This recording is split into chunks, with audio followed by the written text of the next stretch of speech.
Мал ауа тұнығында тербеліп, мәңгі жасыл шыршалар мен қырмызы гүлге бөлінген бел жайлауы тап қазір ғажабақ.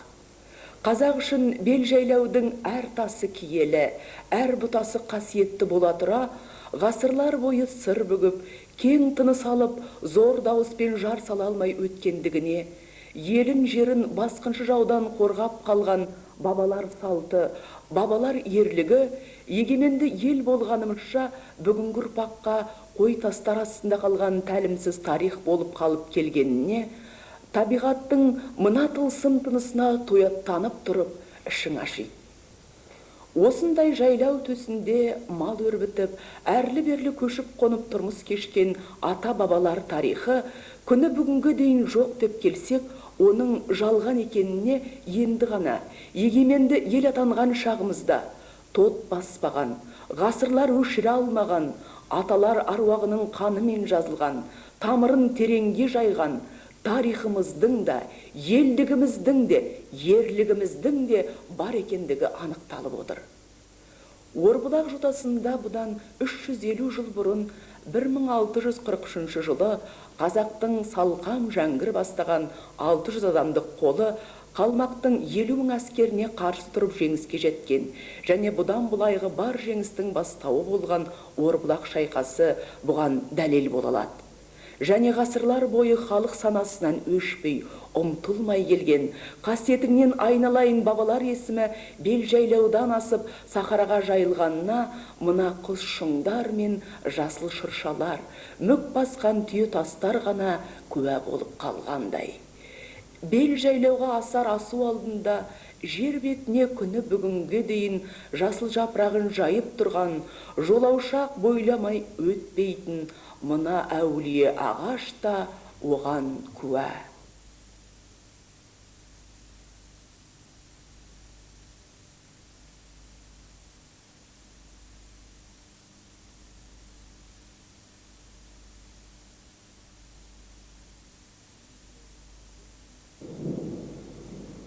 Міне сол 50 мың жау аты тұяғының дүбірінен кейін бабалар ерлігіне тағзым етуге жиналған, қазіргі заманның қуатты техникасымен жабдықталған бүгінгі ұрпақтың бел жайлау төсіне бет алған керуен көшінен жарықтық қасиетті жердің белі қайысқанда осы болар.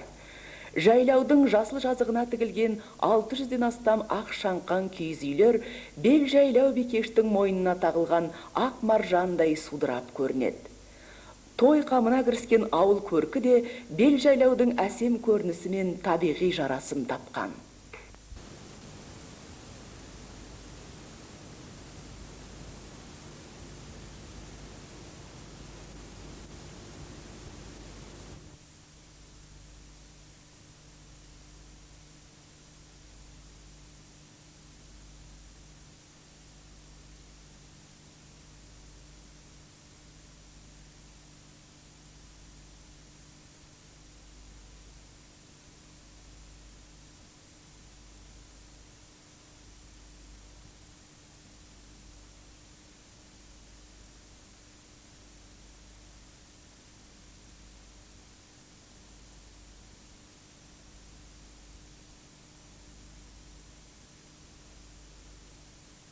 Мәлік, мұнау сіздің ауданыңызда үлкен той өткелі жатыр екен. Мұнау Орбұлақ шайқасының 350 жылдығы, соған арналған ата-бабаларымыздың қасиетті жерінде бүгінгі ұрпағы ерекше атап өтетін той жасалып жатыр екен. Енді осының ұйымдастыру комитетінің төрағасы ретінде қандай жұмыстар атқарылып жатыр? Осы жөнінде әңгімелеп берсеңіз. Бұл тойға өзі дайындық қысқа болып қалды. Соған қарамастан біз осы аз мерзімнің ішінде бұл тойды өткізейік деп азаматтардың аудан күшіменен қолға алдық. Бұндағы тойдың ерекшелігі басқа тойлардан бізде мына осы соңғы 2-3 жылда өзіңіз білесіз көптеген тойлар өтіп жатыр. Ұмытылып қалған ардақты азаматтарымыз, қолбасшыларымыз, шешендеріміз, билеріміз, ғұлама ғалымдарымыз туралы оның 300 жылдығы, 250 жылдығы өтіліп жатыр. Бұл тойдың бір айырмашылығы, бұнда үлкен ірі шайқастың тарихы тойланбақшы. Орыс халқында Куликова шайқасы қандай қасиетті болса, Орбұлағындағы 1643 жылы болған шайқас бізге де өте қастерлі деп білемін. Ал енді біз осы уақытқа дейін тарихтың қойнауында талай ұлы шайқастарды, сол шайқастарда ел күрескен ата-бабаларымыздың, қол бастаған батырларымыздың ерлігін онша біле бермейміз. Оны әрине сіз де жақсы білесіз, бүткіл халық та біледі. Ал енді ғажайыптан мына өте білімдар адам Қазбекбек Табасарұлының жазған қолжазбасынан одан жақында жанында шыққан кітап арқылы біз біліп отырмыз. Мен өзім тарих есебінде бұл шайқастың әйтеуір бар екенін білетінмін.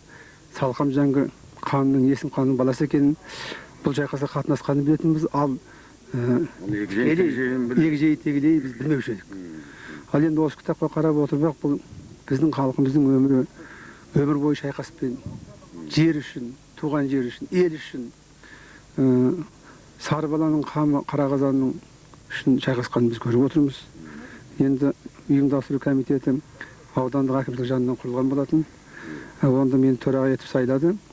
Бұндай ұйымдастыру комитеті облыстан және республикадан құрылуға тиіс. 7 маусым күні министрлер кабинетінің қаулысы шықты. Әрине уақыт аз қалды, дегенмен де осы тойды дұрыстап өткіземіз деп ойдамыз. Бірінші рет, әлде шығыс тарихында бірінші рет окоп оқпан қазып пайдаланған. Осы уақытқа дейін біз окоп қазу дегенде мен шығыс тарихында, батыс тарихында жоқ білмеген едім. Окоп оқпана ма? Енді бұны біз орысқа үйреніп қалдық қой, окоп деп отырмыз, онда оқпана деп отыр. Енді бұндай оқпананы орыс тарихында атақты Петрдің өзі 1709 жылы Полтава шайқасында қолданған болады. Оңға дейін орыс тарихының өзінде біз оқпана қазып соғыс деген естіген емеспіз. Әрине қамал қорған болған шығар. Енді бұл тойдың бір ерекшелігі осы. Екінші ерекшелігі бұған 6 алаштың сарбаздары қатынасқан. Демек бұнда қазақтың барлық рулары, сонымен бірге қырғыз ағайындар, өзбек, қарақалпақтың қолдарына қатынасқан. Енді әзірге бізге жеткен мәлімет бойынша бұнда 12 батырдың аты аталады. Жаңғыр ханнан бастап Шапрашты, Қарасай, Арғын, Ағынтай, Алшын, Жембет деп кете береді. Суан елтінде деп. Ал енді бұл соғысқа қатынасқан азаматтардың ол бәрі де батыр. Оны біз бөле жара қарамаймыз. Енді осы тойда сол 12 батырдың ауылын тіксектеп отырмыз. 12 батырға әр ауылыстан, республика көлемінен, мемлекетінің шетінен келген қонақтарды көзсектеп отырмыз.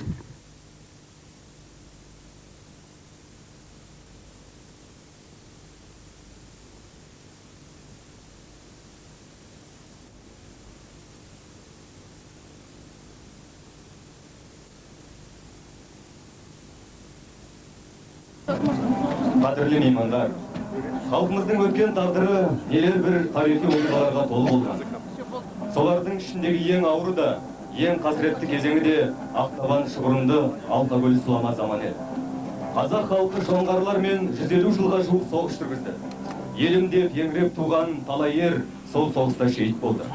Арман алаулаған талай боздар қыршыннан қиылды. Талай ұрпақ гүлдей солды. Қиырдан тиген қалың жау халқымыздың айдарлысын тұлымдысын тұл етті. Сөйтіп кең сахараны мекен еткен көшпелі қазақ елі адам айтқысыз қиямет қорлықты бастарынан өткерді.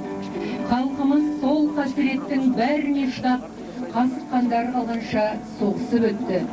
Туған жерін ата жаудан қорғай білді. Соның арқасында ұлт ретінде жойылып кетуге шақ қалған қазақ халқын жер бетінде сақтап қалды. Алтайдың Атырауға дейін кең көзілген қазақ сахарасының қай пұшпағы да бүгінде шежіремен аңызға тұнып тұр. Аңырақай мен қалмық қырылған, Қарасере мен Бөген секілді қырғын соғыс дәл осы Орбұлақта да болған еді. Орбұлақ шайқасына қазақтармен бірге қырғыз батырлары, Самарқаннан келген өзбек сарбаздары қатысты. Сөйтіп ежелден түбі бір, тегі бір туысқан халықтар бірлесіп, күш біріктіріп, ата жауға тізе қосып қарсы тұрды. Оларға Румдал тұстан мықты тосқауыл қойған еді.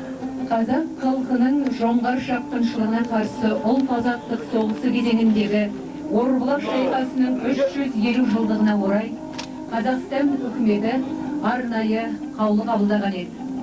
Бүгінгі болатын мерейлі той, айтулы жиын, ел мен жеріміздің тәуелсіздігін сақтап қалған сол батыр бабаларымызды еске түсіруге арналады.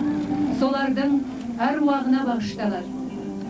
Орбұлақ шайқасында шейіт болған бабалар рухы мәңгі жасай берсін. әруағыңнан айналайын асыл бабалар. Сендердің асқақ рухтарың алдында бүгінгі ұрпағың әрдайым тағзым етіп бас иеді. Соның бір көрінісі ретінде әрі Орбұлақ соғысы құрбандарын мәңгі есте қалдыру мақсатында қазір шайқас өткен жерге ескерткіш белгі қойылады. Ескерткіш ташу рәсімі Қазақстан Республикасының премьер-министрі Сергей Александрович Терещенкоға, Талдықорған облысының әкімі Серік Шаяхметұлы Ақымбековке, Қазақстан Республикасының қорғаныс министрі, Совет одағының батыры, армия генералы Сағадат Қожахметұлы Нұрмағамбетовке тапсырылады. Микрофон алдында Талдықорған облысының әкімі Серік Шаяхметұлы Ақымбеков. Қадірменді қонақтар, кешегі кермек тартып, ел басына талай тауқымет әкелген өмірді бүгінде тебіренбей еске алу мүмкін емес. Ақтабан шұбырынды Алқакөл сұлама деген атпен тарихқа енген қазақ халқының ең қасіретті кезеңінде Жетісу жерде дұшпанға қарсы күрес майданының шебіне айналды. Біздің өлкеміздегі осынау Орбұлақ, сонау Үйгентас, Аңырақай төрінде болған алапат шайқастардың ізі, самсаған белгісіз қорғандар мен құлпытастар, қарауыл төбелер, қазақ халқының намысын, жерінің тұтастығын қорғаудағы бірлігі мен ерлігін айғақтап, сыр шертіп жатқандай. Хан Батыр атанған Қабанбай бабамыздың, елге пана болған Ескелді би бабамыздың әруақтарына бағышталып өткізілген салтанаттарымызға Алталаштың азаматтары жиналып, қазақ топырағында қашаннан бері қастерленіп келген азаттықты, ақиқатты, ар намысты қорғаудағы батылдыққа лайықты құрмет көрсетілді. Біз атадан ол туси келді, ата жолын қуси келді деп атар таңға, шығар күнге зор үмітпен қарап келген халықтың ұрпағымыз. Алысқа жетіп жатқан. Республикамыздың президенті Нұрсұлтан Әбішұлы Назарбаев жақында Ордабасыда өткізілген Төле биді, Қазбек биді және Әйтеке биді еске алу күндерінде сөйлеген сөзінде халық болып сақталғанымыз, міне бүгін егемен ел атанып, тәуелсіздік туын тігіп отырғанымыз. Тіпті басқасын былай қойғанда, ата-баба жерінде басымыз аман, бауырымыз бүтін жүріп жатқанымыз үшін бүгінгі ұрпақ осы аталарымыздың әруағы алдында бас иеді деп атап көрсетті. Бұл бәріміздің де көкейімізде жүрген ойымызды, асыл сезімімізді дөп басып айтып бергендік емес пе? Осынау берекелі бел жайлау төрінде бүгінгі бас қосуымыз, ұлы жиын Ордабасыдағы мәртебелі мерекенің сәтті жалғасы деп есептеген жөн деп ойлаймын. Сондықтан да мен алыстан арнайы ат сабылтып, қуанышымызға ортақтасып келген Қазақстан Республикасының премьер-министрі Сергей Александрович Терещенко бастаған қонақтарға Жетісу жұртшылығы атынан құтты қадам тілеп, шын жүректен алғыс айтамын.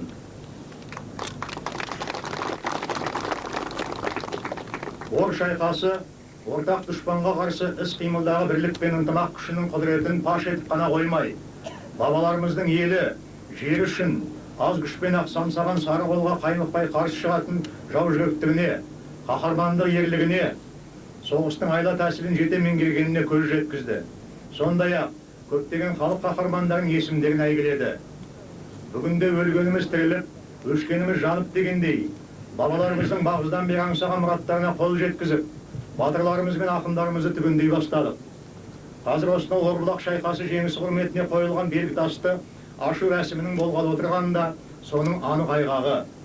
Бұл ескерткіш кейінгі ұрпақтың, ардақты арыстарымыздың рух алдындағы ақ алғысының, өшпес зердесінің белгісі.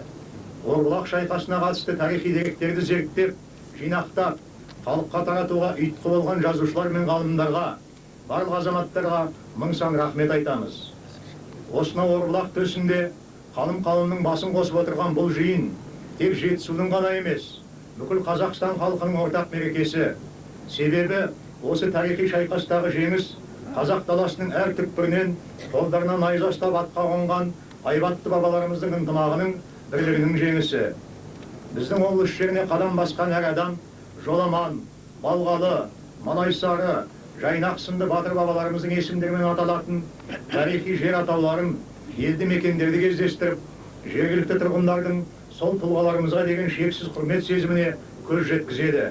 Себебі жоғарыда аталған ардақты арыстарымыз ел басына күн туған заманда Атырау мен Алатау, Алтай мен Арқа арасындағы қазақ даласының әр түкпірінен бір тудың астында топтаса күресіп, Жетісу жерін жаудан азат ету жолында опат болғандар. Олар белгілі бір өлкенің, белгілі бір тайпаның ғана емес, жалпы қазақтың батыры атанып, барша халқымыздың мақтанышына айналды. Атанын емес, отанның ұлы болуды мұрат еткен асқар тұлғаларымыздың жүрегі де үлкен, пейілі де кең болған. Олар өздерінің ізгілікке толы қадір қасиетімен, іс әрекетімен елді ауызбірлікке, тұтастыққа жетелеген. Біз сол бабаларымыздан үлгі алуымыз қажет. Қазақ топырағын жаудан қорғаған сарбаздардың арасында сондай-ақ көршілес жатқан өзбек, қырғыз және де басқа ұлт өкілдері болғаны бізге тарихтан белгілі болып отыр. Олардың көптеген ұрпақтары осы күндері біздің көп ұлтты өлкеміздің жұртшылығы сапында да мағыналы өмір сүріп, ортақ игілікке лайықты үлестерін қосып келеді. Сол бір алыста қалған уақыттың өзінде дұшпанға, ортақ дұшпанға қарсы тізе қоса тегеурінді тойтарыс беріп, бауырластықтың, достықтың және патриотизмнің рухын сепкен үшін халық қаһармандары рух алдында басымызды иеміз. Туған халқының тәуелсіздігі, баянды болашағы үшін басын бәйгеге тіккен арыстарымыздың әруағына бағышталып өткізілген шаралардың бізге берер пайдасы да мол. Біз жақсы түсінеміз. Елімде еңіреп өткен ерлеріміздің, ата-бабаларымыздың әруағын қастерлейтін әрбір жастың өздеріне мұра болып қалған кең байтақ жерімізді түлетіп көркейтуді, тәуелсіздігімізді қорғауды азаматтық, перзенттік борышы деп санауы тиіс. Олардың бойларына отаншылдық, адалдық, еңбек сүйгіш сияқты игі қасиеттерді сіңіріп, болашақ өз қолдарында екенін жоғары жауапкершілікпен бабаларымыздың әруағы бізге әрдайым жар болып жүрсін. Егеменді мемлекетіміздің барлық халықтар бірлікке, ынтымаққа бастайтын жарқын істер жалғасын таба берсін. Той құлассın қалайық. Микрофон алдында Қазақстан Республикасының қорғаныс министрі, Совет одағының батыры, армия генералы Сағадат Қожахметұлы Нұрмағамбетов. Құрметті халқым, қадірменді меймандар. Болашағы бар елге елеулі тарихи уақиғаларда Жәңгір мен Жантөстердің батырларын ұмытуға болмайды. Онсыз бір қабырғалы халық, іргелі ел бола алмаймыз. Қазақта елін қорғайды, ел ерін қорғайды деген мақал бар. Бүгінгі мерейтой, бүкіл Қазақстан халқы мен қоса Қазақстан қарулы күштерінің үлкен мерекесі. Орбұлақ шайқасының тарихына зер салсақ, бүгінгі ұрпаққа ой салар тұстары өте көп. Көшпелі ел тарихында ор қазып соғысуға тәсіл Орбұлақта алғаш рет қолданған. Қорғаныс үшін тактика тұрғысына қарағанда өте қолайлы жер таңдап алынған. Жаудың келер бағыты жобаланып, оны дәл осы дұшпанға тиімсіз жерде бетпе-бет кездесуге мәжбүр еткен. Осыдан 350 жыл бұрын қазылған орларды ғасырларда жоя алмақты. Батыр бабалардың ізін басып, мерейтой күні қасиетті топырақта Қазақстан әскери жауынгерлері тұр. Біз тарихта тұңғыш рет тұрақты армия құрдық. Қазақ жерін аталарымыз садақпен, қылышпен, найзамен қорғаса, бүгінгі Қазақстан әскери жетіп, техникамен, қарумен жабдықталған. Өткен ғасырларда мықты білек, түпті жүрек қажет болса, бүгінгі жастарымызға оған қоса әскери қару-жарақты меңгеру үшін терең жан-жақтан білім керек. Қазақстанның әлемдік беделі күн сайын өсіп келеді. Еліміздің президенті, Қазақстан қарулы күштерінің жоғарғы бас қолбасшысы Нұрсұлтан Әбішұлы Назарбаев Ордабасы тауында 300-дің басын біріктірген Төле, Қазбек, Айтеке билерде еске алу күндерінде сөйлеген сөзінде былай деген еді: елім, жерім деп еңіреген, бастарын ажалға байлап, қан төккен ата-бабаларымыздың аруағы разы болсын десек, біз елімізді қорғауды, азаматтықты, перзенттікті барымыз, борышымыз деп санауымыз керек. Елбасшының осы ұлағатты сөздерін Қазақстан халқы қолдап отырған, бүгінгі әскерге жасап отырған қамқорлық соның белгісі. тарихи деректерді еске алу, бүгінгідей өтіп жатқан мерейтойлар жастарымыздың патриоттық сана сезімдерін оятады. Орбұлақ шайқасының тарихына көз жүгіртіп, біз жерімізде ел мен ер бірігіп қорғағанын көреміз.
Қырғанда ерен ерлік көрсетіп, өз қолдан қазақ пен қырғыз халқының батыр ұлдарын арналады.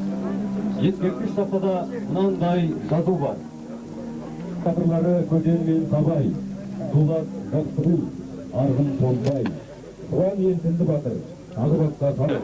Ежелгі Белжелеуға барып,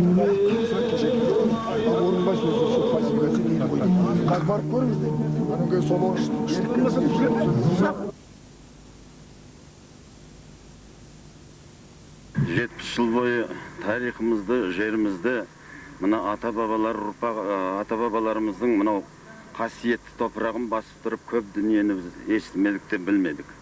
Мынау Кутузов, Бородино соғысын, Суворовтың Альпіні қалай асқандығын ғана білеміз. Ал өзіміздің қасиетті топырағымызда, тарихымызда ата-бабалардың ерлігін, елдің ерлігін, жырлайтығын ешбір деректе болмаған ештеме. Міне сондай бір үлкен оқиғаның мынау Орбұлақ басында тұрмыз.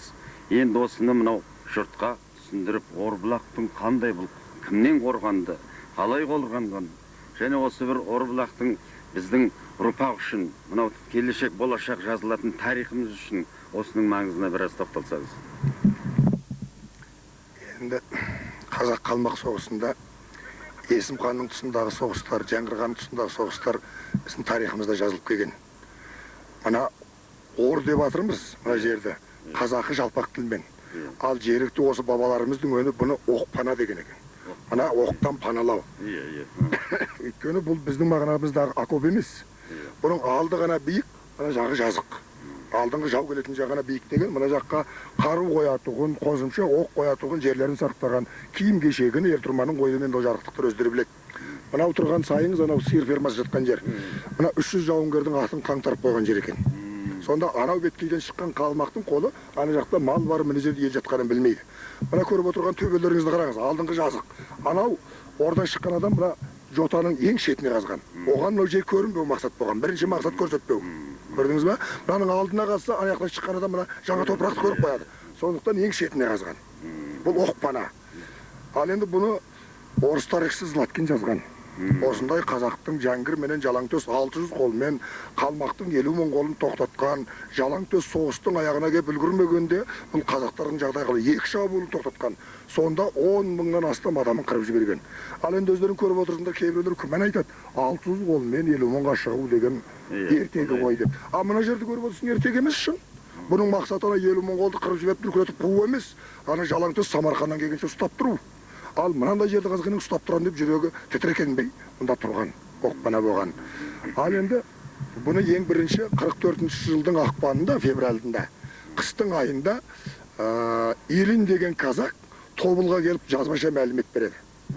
43 жылы кім Батый Қонтайшы Қалмақ Жоңғар хандығының тұңғыш ханы 50 мың қол жинап қазақтарға қырғыздардың 10 мың қолын алып кеткен. Сол шабуыл жасап, оның соғысы сәтсіз болған. Көп адаммен қырылып, содан Батыр Қонтайшы үйілдің 20-ларынан өткенде ғана өзінің ордасына оралды дейді. Бұл бір деп қойыңыз. 44 жылы февралда айтқан мәлімет 43 жылдың жазында болмағанда қай уақытта болады. Бұл бір деп қойыңыз. Екінші, мынау Шығыс Қазақстан Өскемен қаласында Бұқтарманың қасында Аблайкет деген жер бар. Аблайкет. Оны Аблакетке деп жүрміз ғой. Кейбір тарихшыларымыз, енді жазушылар оны шатастырады. Бұл біздің Аблай ханның жері деп. Олай емес. Бұл Аблай Тайшы, Қалмақтың Аблай Тайшысының. Бұны Риттер жазған. Риттер жазған, соның да бар. Аблайкет. Соның жинаған, очерті Циценді жинаған, жаңағы Аблайдың інісінің қолын жинап, солардан 50 мың қолмен келе жатқаны мына жақта Жәңгір бәрі біліп отырған. Сол келе жатқанда ана елдің ішіне кіргізбей, мына тарқыспақта тосу керек болған. Елдің ішінде ойраңдатпай өшірде құрту керек болған. Сол Аблайдың елшісі Бақти деген болған. Бақти да Тобылға барып, сол 44 жылдың ақпанында мәлімет берген. Енді қарап отырдық, бұның ішінде Қазақтан түскен мәлімет жоқ. Орыстан түскен мәлімет, Қалмақтың өзінен түскен мәлімет. Бұны шындық емес деп айтуға болмайды. Біздің қазақ мәлімет берсе, одан күдіктенуге болады. Қазақтарды көтерген шығар, артық мақтап жіберген шығар деп. Ал енді алдыңғы жылы өзіміздің жазушы ағамыз Қалмұқан Исабаев Тобылға барып, сол архивтен қосымша документтер тауып келді. Осы жерде соғыстың болады. Онда да қай жерде болғанын айтпайды соғыстың. Жон Қалмақ пен қазақтың арасында бір таудың қыспағында болған деп қояды. Бұл осындай жұмбақ болған. Мен алғаш 75 жыл мынау Аршалбеткей дегенде отбасыларымен кеп дем алдым. Сонда осында Қожа Ахмет Саурықов деген өзіміздің туысқан ағамыз бар. Тұрлығажа деген Айдарлы Сапқозының жылқышысы бар. Солар кеп мынаны көрсеткенде мен отыра қалдым. Ағатай, мынау бекер ор емес. Мен Златкиннен оқығам, орғасы. Мынау сол деп едім, жарықтықтар анау Тұрлығажа деген атынан түсіп сүйді мына жерді. Қожа Ахмет ағаның үлкен кісі сол 70-тен асып қалған. Апырмая деп ол кісі сондай таң қалды. Содан бері айтып келем, бірақ мойындау қиын. Осы күні бүгінге мына орды көргенше жұрттың бәрі күдіктеніп келді. Ол айылы ор болған нәрсе ме, жоқ Бекшіліктің шығарып жүрген нәрсе ме? Ал биыл мына Балғабек ағаның әке-шешесі сақтаған Қазыбек Тауасарұлының Түп-түқияның өзіме шейін деген кітабы шықты. Сонда айтады, Салқам Жәңгір дейді, Қызылқиядан 300 қолымене ту сыртынан кеп атой салды дейді. Қызылқияңыз әне тұр. Анау ордың сілебі тұр ғой, көрдіңіз бе? Соның ар жағы асты Қызылқия. Содан соғыс біткеннен кейін Жарбұлақтағы Асар төбенің үсті тұқтыдық дейді. Жаңағы бұлай қиялдап шыққанымыз әлі күнге дейін Жарбұлаққа тұрады. Бірақ олар Асар төбе деген екен, Асар төбе жеңіспен қойғаннан кейін той жасаған болу керек. Содан Асар төбе деп атаған, ту тігіп қойған. Оны қазіргі жұрт Жалауыл төбе дейді. Айырмасы бәлендей жоқтығы болады. Мынандай үлкен соғыс болған. Және бізде сөзіңіз аузыңызда Бексұлтан жаңағы Қазыбек Тауасарұлының жазып кеткен қалдырған жаңағы біздің қазақтың тарихының шындыққа жанасады ғой. Жанасып тұр ғой, енді Қызылқияны ол кісі қайдан біледі? Жарбұлақты қайдан біледі? Бұны өзінің атасы Матай деген кісі жазып кеткен. Қазыбек бұның түсін тұстасы емес, ол жоңғар шапқынның Ақтабан шұбырындырың тұстасы. Мына Матай әкемнің жазбасы деп содан беріп отыр. Көріп отырсыз ба? Қазыбек бектің өзі марқұм бұны көрмегенде болу керек бұл жерде. Ал енді содан кейін Бексұлтан, мынандай бір талас пікір бар. Мынау күншығыстан жау қалай келеді? Мына жақтан келе ме? Осы жағында кішкене бір таластық пікірлер бар. Ол оп-оңай енді. Жаудың келетін жағы мынау деп айтуға ешқандай болмайды. Бұл Қазақстанның территориясы, Қалмақтың жағы мынау. Және Оқпараның өзін көріңіз. Кімді қай жағын падалаған? Мына жақтан падалаған ба, мына жақтан падалаған ба? Оны бәлендей күмән келтірудің өзі бүйректен сирақ шығарғымыз келіп тұрады. Сол жағы бар. Ал енді бұл мәні. Жарайды, ата-бабаларымыз соғысқан жер көп. Бірақ ең бір үлкен мәні мынаның із қалғандығында. Мына ор болмаса, мына оқпана болмаса, көп адам күмән айтуға дейін тұрамыз ғой.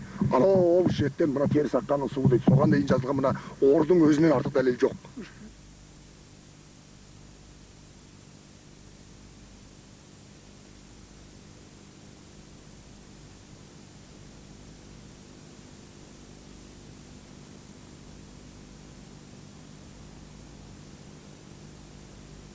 Ерен ерлік көрсетіп, жүз қолдан қазақ пен қырғыз халқының батыр.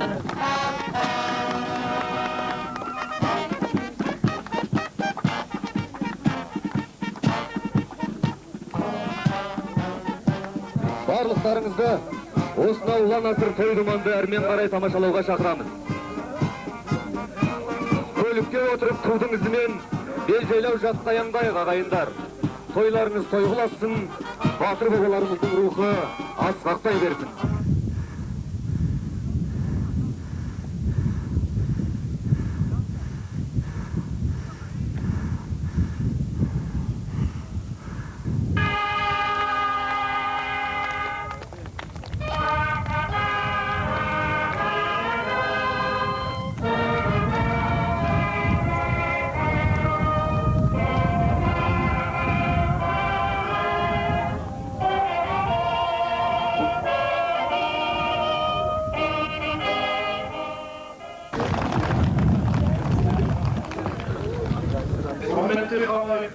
Қазақ халқының бостандығы мен азаттығы жолындағы сан ғасырлық күресінде жоңғар басқыншылығына қарсы соғысы ерекше орын алатын белгілі. Елдің ерлігі, ердің ерлігі сынға түскен сол сұрапыл соғыста халықтың даңқын асырған шайқастар көп болған. Солардың бірі біз бүгін 350 жылдыға салтанатпен өткізіп отырған Орбұлақ шайқасы. 50 мың адамдық қалың қолды 600 адамның тоқтатып қана қоймай, сонынан көмек келген son 10 мыңын жойып жібергені әлемдегі соғыс тарихында сирек кездесетін ерен ерлік деп бағалау керек. Қазақстанды мекен етіп жатқан барша ұлт өкілдері осындай дала. Асқар тауларды қасық қанымен қорғаған, бізге мұра етіп қалдырған батыр бабалардың алдында қарыздар. Орбұлақтағы жеңіс достық жемісі. Осы жерде қазақ, қырғыз батырлары, Самарқаннан өзбек сарбаздары жауға қарсы бірге соғысқан болатын. Бүгінгі Орбұлақтағы мереке достық мерекесі. Ордабасыда өткен бірлік салтанаты бүгін Орбұлақта жалғасып жатыр. Бұл екі жиыннан да мақсат ортақ. Мақсатымыз достықты, татулықты нығайту. Мақсатымыз ерлік дәстүрі, ерліктің іргетасы екенін дәлелдеу. Мақсатымыз шын тарихты қалпына келтіріп, жас ұрпақты отаншылдыққа тәрбиелеу. Халқымыздың болашағы жастар.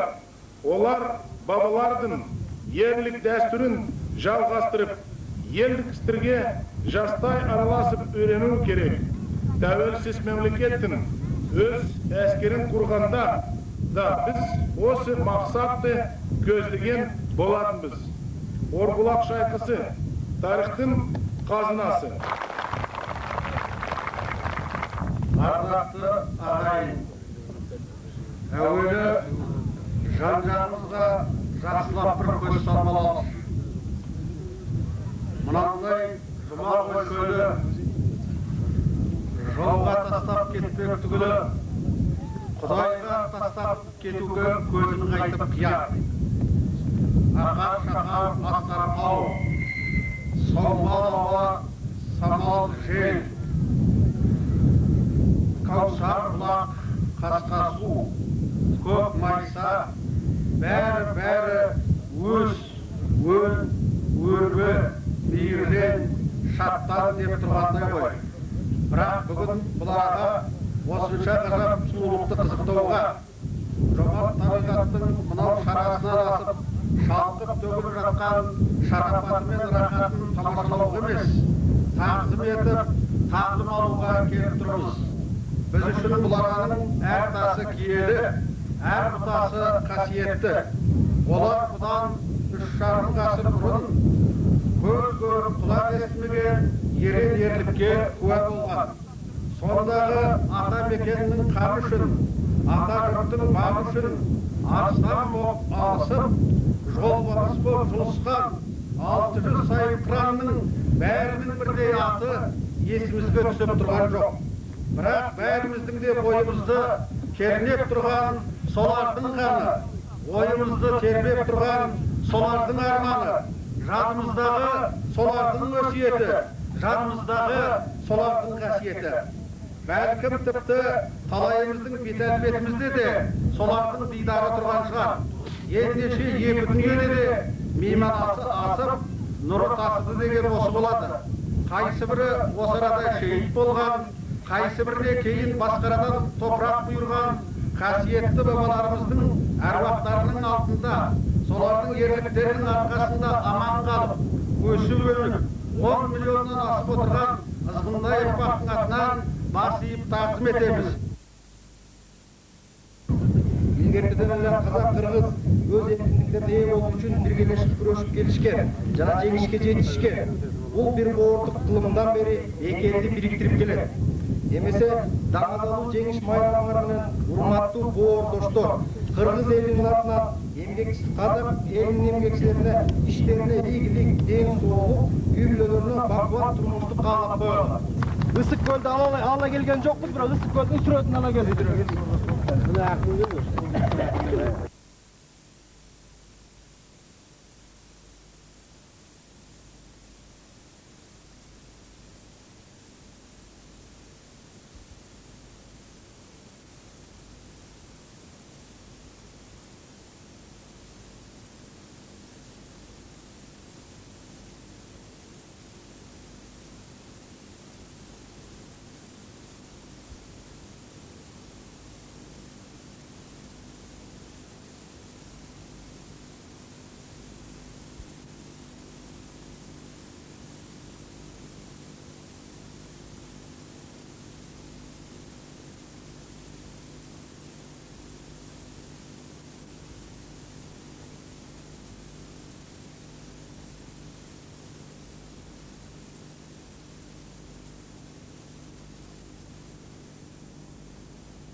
Елін, жерін қорғап қалуға бел шешпей ат үстінде жүріп, елдің, жердің қамын ойлаған Жәңгір ханның басына түскен осы бір сын сағаттар қазақ тарихының да шешуші кезеңдерінің бірі болатын.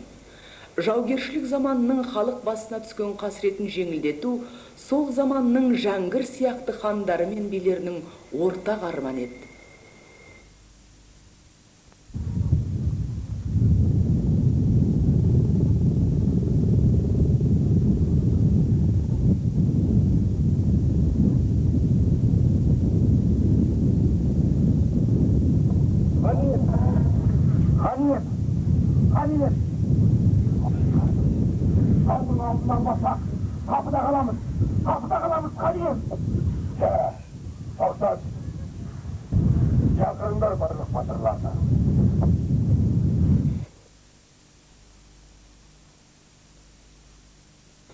Қалмақтың қалың қолы жақындап қалды деген суық хабарға да хан селк етпей суыққанды ұшқыр оймен жаушыға еңіреме, езілме, тоқтат деп сарбаздарына да өзіне де тоқтау айтқандай болды. Ел батырларын жинап, қолдарына қылыш найза алып, атқа қонуға бұйырады.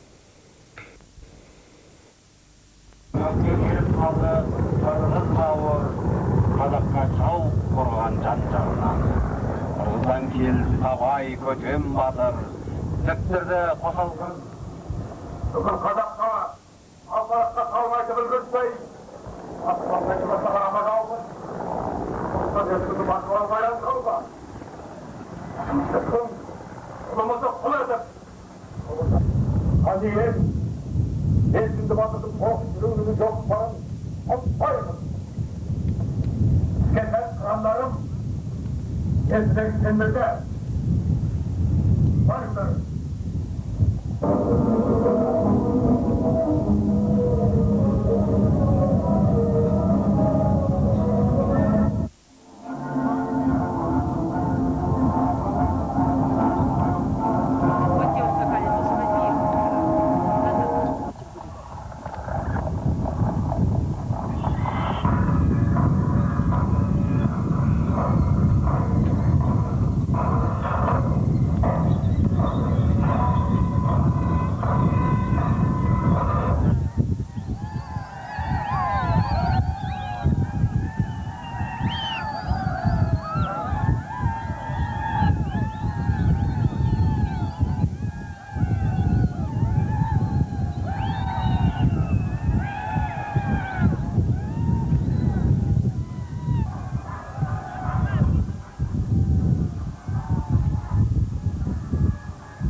Қоныштың қолымен жалаңтөс баһадүр келіп кетті.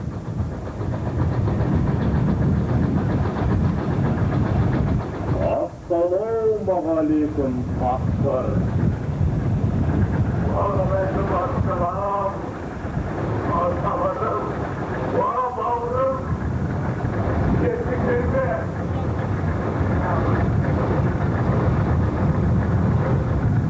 Қанiyet, сүйінші, халық себікті біз сендік. Өтәріңдер жеңістің. Жалаңтөс батыр, елдігімізге қуанышымызды жеткізейік. Қадірлі қонағымыз болыңыздар.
Удар ножом сверху. Бою! Вперед!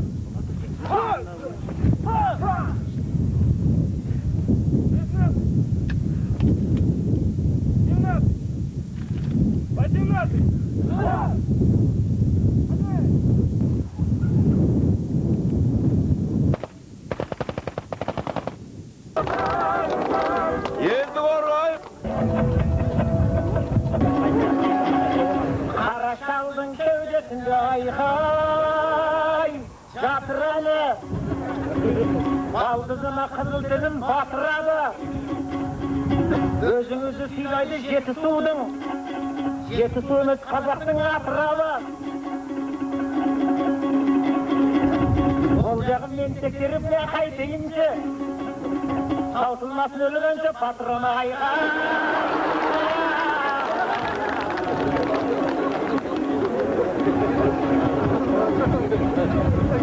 Шалқын ғой әскерменен бастанатын,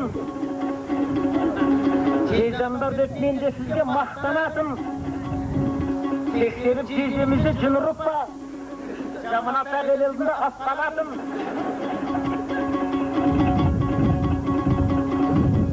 Әжеміздің көңілі, Ақбелдің көңілінен шыға бердің.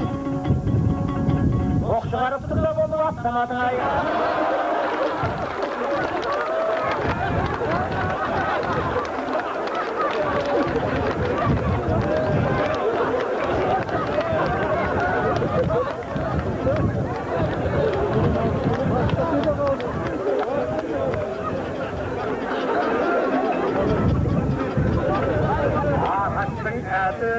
күлдірмедім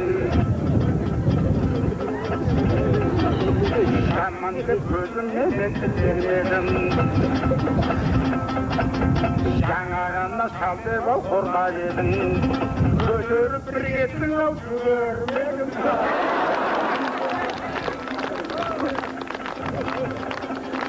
атаңыз ойлап бір шыңайда болды ақбегіз нәбедегі жайда болды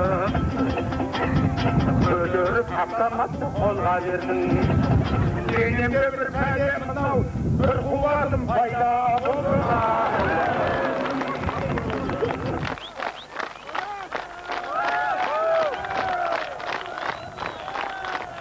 әдеке мынау бүкіл республика болып мынау бабаларымыздың үлкен мерейтойын өткізіп жатсыздар және бұл сіздің ауылда өтіп жатыр.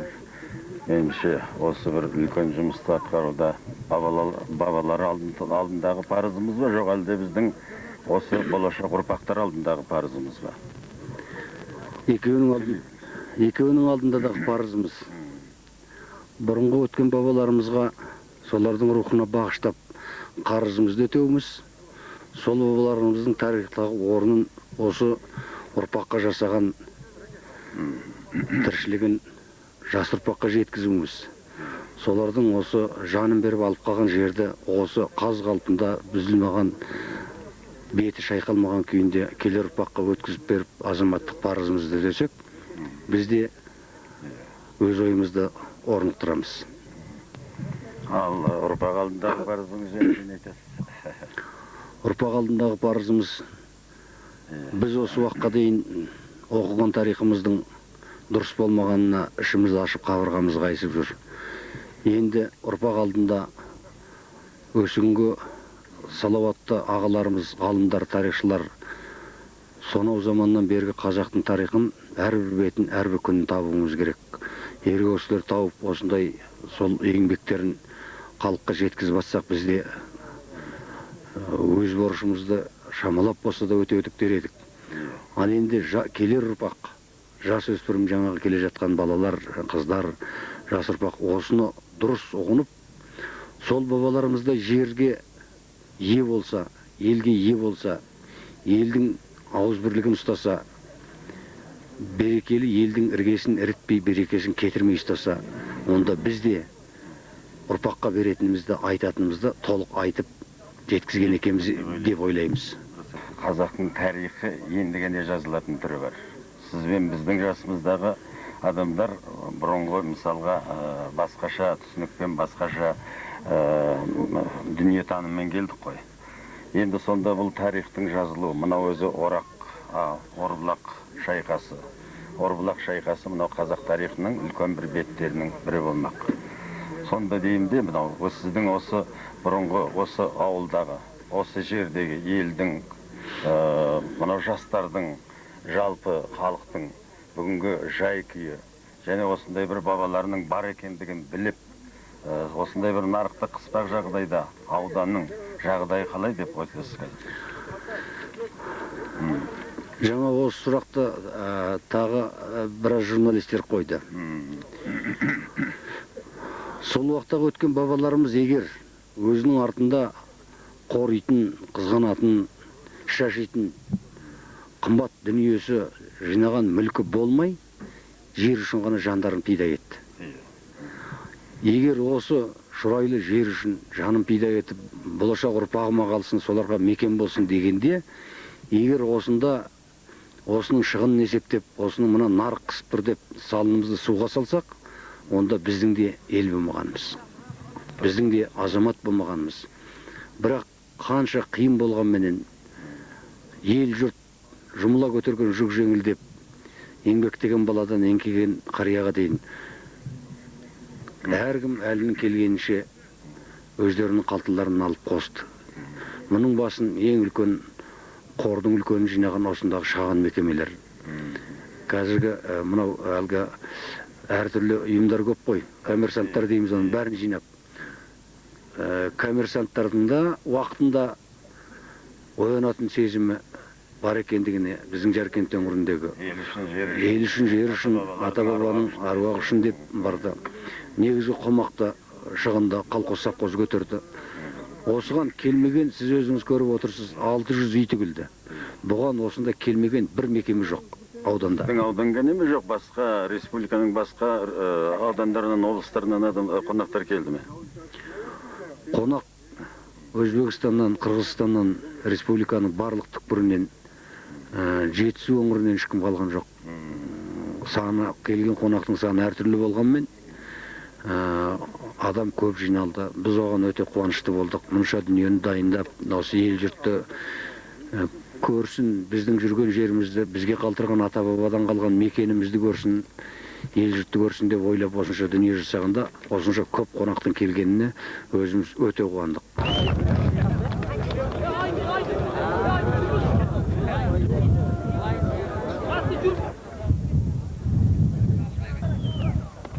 Төртінші орын. Әділет колхозы 17-ші нөмірде Дәуренбек. Әтпен машинмен бір сүрек қамына жерге.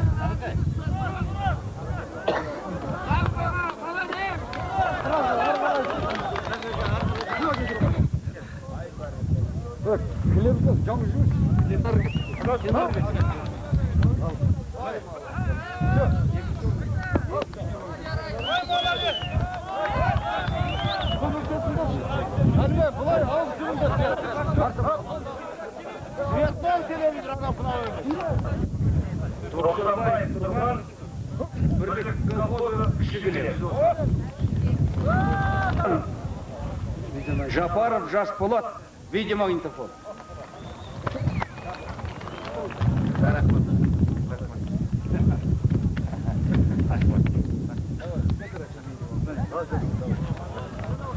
Вот енді құданның орнына дөненді алып келме. Екінші орын.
Бел жайлау төрінде өткен той Қазақстанды мекендейтін барлық халықтардың ортақ мерекесі ретінде өтті.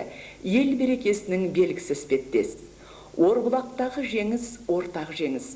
Мұнда жауға қарсы бір тұтас жауынгерлік сапта қазақ және қырғыз батырлары, Самарқандтың өзбек сарбаздары, көршілес мемлекеттердің жасақтары қатысты.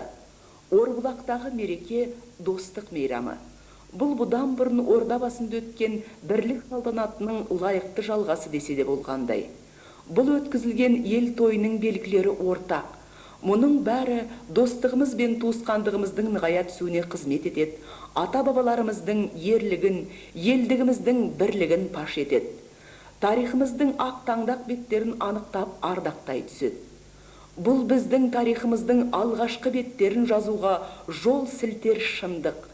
Елдің бірлігі үшін, ынтымақ үшін, оның болашағы үшін қан төккен батыр бабаларымыздың алдында бүгінгі ұрпақ тағзым етіп бас иеді.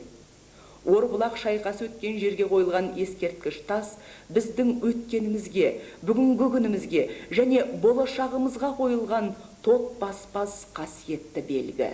Ендеше бүгінгі егеменді ел тарихының алғашқы беттері осыдан басталмақ. Жұлдызың сөнбесін қасиетті халқым, құтты мекенім.